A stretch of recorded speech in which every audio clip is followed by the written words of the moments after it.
हाल के संकेतक बताते हैं कि आर्थिक गतिविधि ठोस गति से बढ़ रही है, नौकरी के प्रति मजबूती बनी हुई है और बेरोजगारी दर कम बनी हुई है। पिछले वर्ष मुद्रास्फीति कम हुई है लेकिन ऊंची बनी हुई है। समिति लंबी अवधि में 2% की दर से अधिकतम रोजगार और मुद्रास्फीति हासिल करना चाहती है। समिति का मानना है कि उसके रोजगार और मुद्रास्फीति लक्ष्यों को प्राप्त करने की जोखिम बेहतर संतुलन की ओर बढ़ रहे हैं। आर्थिक दृष्टिकोण अनिश्चित है और समिति मुद्रास्फीति जोखिमों के प्रति अधिक चौकस बनी हुई है।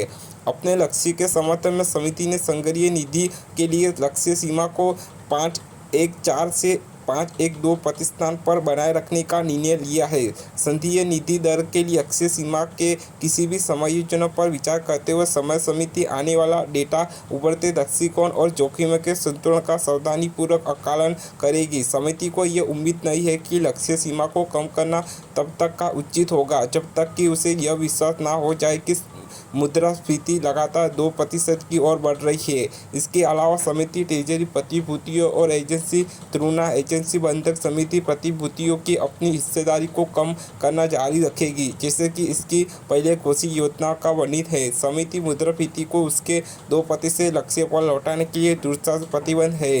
नीति के उचित रखा का आकलन करने में समिति आर्थिक दृष्टिकोण के लिए आने वाली जानकारी के निश्चित की निगरानी करना जारी रखेगी। यदि जोखिम उभरते हैं जो समिति को लक्ष्य के प्राप्ति में हाथ उत्पन्न कर सकते हैं, समिति मौद्रिक नीति के रूप को उचित रूप से समायोजित करने के लिए तैयार होगी। समिति को आकलन में श्रम बाजार की स्थितियों, मुद्रास्फीति के दबाव और मुद्रास्फीति की उम्मीदों और वित्तीय और अंतर्राष्ट्रीय विकास पर रीडिंग सहित जानकारी की एक विस्तृत श्रृंखला को ध्यान में रखा जाएगा।